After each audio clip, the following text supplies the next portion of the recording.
Good evening, friends and film fans, and welcome to my driveway. The quest for better production values continues. I don't know if this is an improvement or not. I mean, you can see me, but whether or not that's a good thing or a bad thing, I'll leave it to you to decide.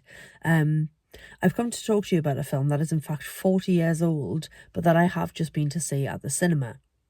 Obviously already this year on this channel, I've talked about Gladiator, which is 24 years old this year. I talked about Shaun of the Dead, which is celebrating its 20th anniversary, but this year sees the 40th anniversary celebrations of a little film called Gremlins.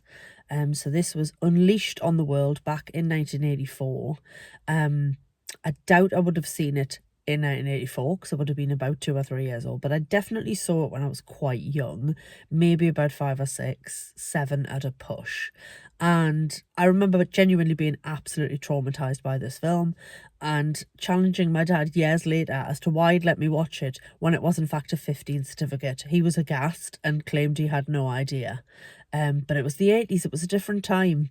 I mean, I didn't fall into that category of I had the 1980s parenting where they just let you watch anything that you wanted. Like, I didn't see RoboCop when I was 8, like some of my friends did. But I was definitely too young for Gremlins the first time I saw it. I think the fact that it was produced by Steven Spielberg, it was directed by Joe Dante, and written by Chris Columbus, it kind of had quite a family-friendly team, or what would appear to be quite a wholesome family-friendly team around it. But obviously the content of Gremlins was a little bit edgier. This was quite an early project for Joe Dante. He would go on to direct Explorers the following year, which I absolutely loved as a kid. That introduced the world to a very young Ethan Hawke and a very young River Phoenix.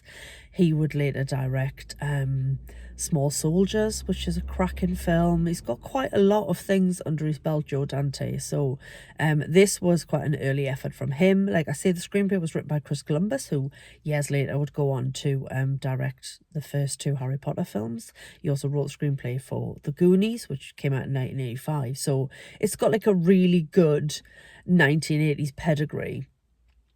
For anybody who doesn't know, surely everybody knows, everybody's seen Gremlins. It is the story of a boy called Billy who lives in a town called Kingston Falls, and his dad is an inventor. Let's call a spade a spade. He's not a very good one. There's a lovely, just almost unnecessary subplot about just how crappy his dad's inventions are. But while out on the road, the dad comes across an unusual shop in Chinatown and purchases, in inverted commas, a small unusual pet for his son, Billy. The pet is called a mogwai. It's an adorable little critter, and the old Chinese gentleman who owns the shop doesn't want to sell the mogwai, says mogwai's not for pet. But the man's grandson knows that they need the money that Billy's dad is offering, so he does him a deal, and Mr. Peltzer takes the mogwai home to Billy. Obviously, there are rules that go with owning a mogwai. We all remember these from when we were kids. You don't expose them to bright lights.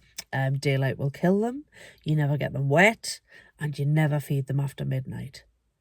Now, straight away, you have to gloss over the fact that technically all minutes are after midnight, because you have midnight, then you have 24 hours that follow. So, in fact, all the minutes, all the day, all the times of the day are indeed after midnight.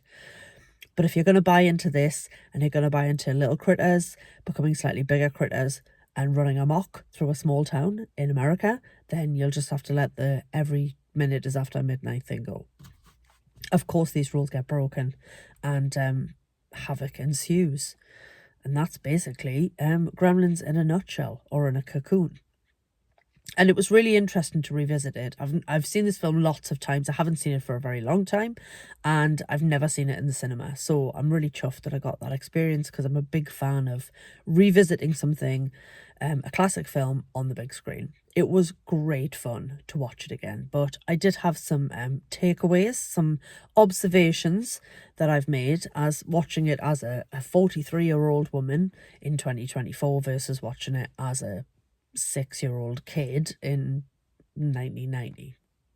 The first thing that I noticed was the young gentleman who plays the lead, Zach Gilligan, playing Billy Peltzer, is not a very good actor. And I don't normally like slagging people off, but yeah, he's not great. Really stuck out like a sore thumb. He's a bit of a thicko deluxe.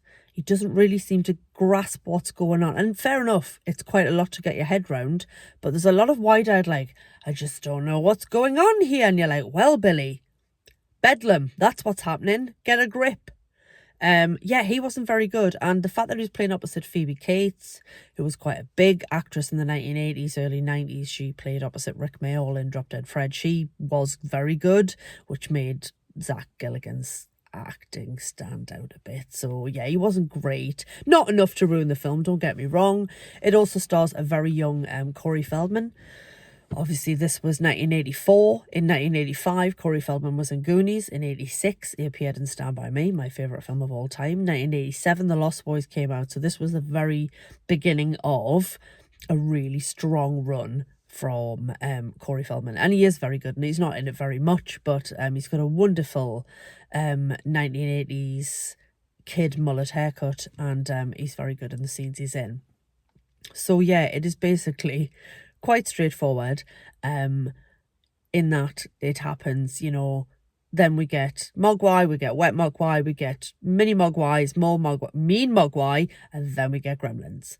And that's just how it goes. Things I noticed, apart from Billy's acting being terrible, it is an hour before you see a gremlin, which I thought was quite an interesting choice. And to begin with, they just hinted them. It's quite a while, even once they're hatched, it's quite a while before you see one properly. And then once you do see them, they're just absolutely everywhere. And there is so much charm in the fact that these are puppets, they're animatronics, they're stop motion, like just gives it this quality that you just don't get anymore, because they wouldn't do the effects the same way. It would be done digitally and it would look slicker, but it wouldn't have the rough and ready charm that this film has. Like, it's really clear that it's stop motion sometimes, and it's really clear that they're puppets, but I don't care. Like, they just look brilliant. And here's the thing, like, it's caught between it kind of like a black comedy, I guess. There are some quite nasty deaths, both gremlin deaths and a couple of human deaths, but you kind of can't help but laugh because of the way it's done. The gremlins themselves, yes, they do accidentally end up killing some people. Really, they just want to have a good time. Just want to have some japes. They want to do some carol singing. They want to send some mean old ladies out of windows. They want to go to cinema and watch Snow White with popcorn buckets and their great big ears. Like, I laughed so much watching this film. I laughed at the dark humour. I laughed at some of the injuries. Like, it's an absolute romp. Is it perfect? No. Would it be done differently today? Absolutely yes. And there's things that could have been done differently, but it still has so much charm. I did laugh because I was looking at the actors playing Billy's parents thinking they look well old, and they're probably about the age I am now, or a little bit older. They're probably like mid to late 40s, but because of the era, they just look so old. So that kind of tickled me. And it's the same kind of watching Stranger Things. You kind of look, or even watching something like Derry Girls, which is set in the 90s, you look at the parents and you're like, yeah, they're the age I am now, but because of the fashion, they just look older. But yeah, it's got so much charm. Joe Dante does a really good job of directing it. And it's got a cracking screenplay. Like I say, it's really fun. I like the really over-the-top gremlin deaths. I like the silliness of it. I like the fact that a lot of them are smoking cigarettes all of the time. I like the fact that one of them flashes Phoebe Cates' character, like, which is such an 80s thing. He's got like a Mac on. He's actually got no genitalia, thank God, but he does still flash her with a Mac, which is just, it's such an 80s thing. One of them's in aerobics gear doing breakdancing, also very 80s. Like, it's absolutely crackers. The Gremlins are just out for a good time. They just happen to be massively dickish about it. Great fun. I'm so glad I got to see it in the cinema. I always would encourage people to revisit classics on the big screen. I am actually wearing a Gremlins jumper. You can just see a little mogwai there. I'm so sorry that you can't see the whole jumper because it is an absolute belter. But yeah, great fun watching Gremlins tonight. If you get the chance to see it on the big screen, please do. It is an absolute romp. Thanks for listening. Katie out.